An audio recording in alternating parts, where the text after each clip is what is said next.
எதையாவது சாதிக்க துடிக்கணும் அப்படின்னு இருக்கக்கூடிய ராசிகளில் விருச்சிக ராசி ரொம்ப முதன்மையானது. ஏன்னா காலபுருஷனுக்கு இது 8வது ராசி. ரொம்ப ஆராய்ச்சி நோக்கத்தில் இருக்கக்கூடிய மக்கள் நிறைய பேர் விருச்சிக ராசியை சேர்ந்தவங்கள தான் இருக்காங்க. அப்போ இந்த விருச்சிக ராசிக்கு 5ஆம் பாவத்தில் சனி வரார். சனி மட்டும் இல்லை, இந்த வருஷம் பிறக்கும்பொழுது செவ்வாய், புதன் எல்லாருமே அங்கே தான் இருக்காங்க. அப்போ உங்களோட குலதெய்வத்தை நோக்கி நீங்கள் போகிறது உங்களுக்கு ரொம்ப சிறப்பை தரும்.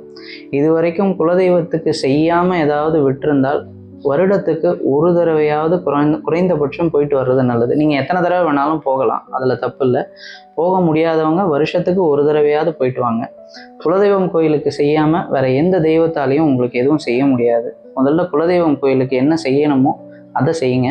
எனக்கு குலதெய்வமே தெரியல, இது வரைக்கும் என்னோட பெரியவங்க யாரும் சொல்லலை, இல்லை எங்கள் வீட்டில் பெரியவங்களே இல்லை, நாங்கள் அப்படியே வளர்ந்துட்டோம் அப்படின்னு இருக்கிறவங்களுக்கு, குலதெய்வம் இல்லாதவங்களுக்கு உங்களுடைய வீட்டு பெரியவங்க இருந்த ஊரில் போய் ஒரு பிடி மண்ணை எடுத்துகிட்டு வந்து வீட்டில் வச்சு, எனக்கு இது வரைக்கும் என்னுடைய குலத்தை வளர்க்க வச்சு எங்கள் குலத்தை தழைய வச்ச அந்த தெய்வம் யாருன்னு எனக்கு நீ காட்டி கொடுமா அப்படின்னு சொல்லி அந்த பிடி மண்ணை நீங்கள் வேண்டினாலே உங்களுடைய குலதெய்வம் உங்களை நோக்கி தேடி வரும்.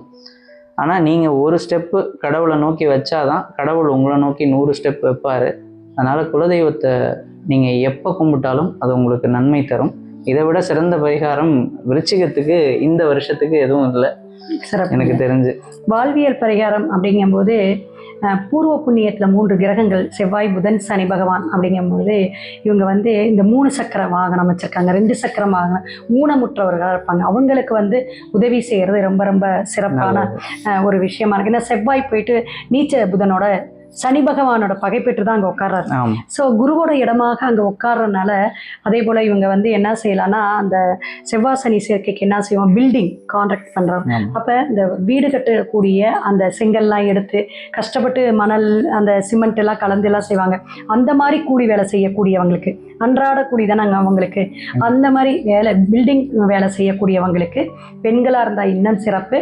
ஆண்களோ பெண்களோ ஆக மொத்தத்தில் நீங்கள் அவங்களுக்கு போய் சாப்பாடு வாங்கி கொடுக்கறது, ட்ரெஸ் வாங்கி கொடுக்கறது, இது மாதிரி செஞ்சிங்கன்னா ரொம்ப சிறப்பாக இருக்கும். சனிக்கிழமை அல்லது செவ்வாய்க்கிழமை செய்யுங்க, ரொம்ப ரொம்ப அற்புதமாக இருக்கும்.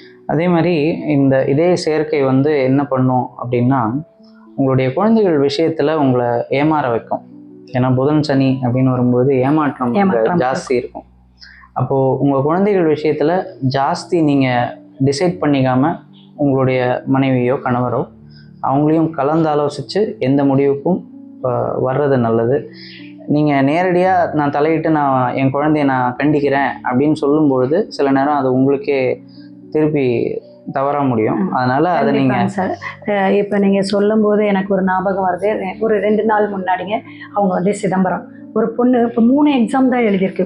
அதாவது பேரண்ட்ஸ் ரொம்ப எதிர்பார்ப்பில் இருக்காங்க, ஒரு டாக்டர் ஆகணும், இன்ஜினியர் ஆகணும், ஏன் வக்கீல் தொழிலில் படித்தா கூட அவங்க ஒரு ஜட்ஜாக ஆகிடணும், இந்த மாதிரி உயர்ந்தே ஒரு ஹையர் போஸ்ட்டாக தான் நினைக்கிறாங்க குழந்தைங்க.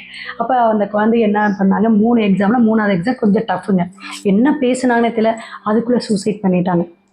அப்போ பாருங்க, என்ன ரிசல்ட் வரல, அடுத்த எக்ஸாம் அட்டன் பண்ணல. அப்போ எந்த அளவுக்கு ஒரு டஃப் கொடுக்குறாங்க. குழந்தைங்களோட எதிர்பார்ப்புகள்லாம் ரொம்ப ரொம்ப கேர்ஃபுல்லாக இருக்கணும் அப்படிங்கிறது இந்த காலகட்டத்தில் நம்ம சொல்கிறோம். ஆனால் அவங்களுடைய ஜாதகத்திலையும் பாதிப்புகள் இருக்கலாம். ஒரு சின்ன வயசில் வரக்கூடிய அமைப்பு, டீனேஜில் இறக்கக்கூடிய அமைப்பெல்லாம் இருக்கும். இதெல்லாம் நம்ம கிரக அமைப்புனே சொல்லலாம். கண்டிப்பாக. ஏன்னா இந்த விருச்சிக ராசின்னு வரும்பொழுது இப்போ அஷ்டமஸ்தானத்தில் குரு இருக்கிறதுனாலையும் நமக்கு இது நிறைய குழந்தைகள் சம்பந்தமான பிரச்சனைகள் இந்த ராசிக்காரங்க கொண்டு நிறுத்தும். கண்டிப்பா. அதை இவங்க எப்போ குழந்தைகள் கிட்ட பேசினாலும் கொஞ்சம் யோசிச்சு பேசிக்கிறது நல்லது. குழந்தைகள் விஷயமாக மட்டும் இல்லை, நீங்க வேற எதுலையாவது இந்த கேம்பிளிங் போன்ற விஷயங்கள், ஸ்டாக் இன்வெஸ்ட்மெண்ட், இது எல்லாமே நீங்க யோசிச்சு செய்யறது நல்லது. ஒரு தடவைக்கு பல முறை யோசிச்சு செய்யறது உங்களுடைய ராசிக்கு இந்த வருடம் பூராவும் நல்லது. சிறப்புங்க சார்.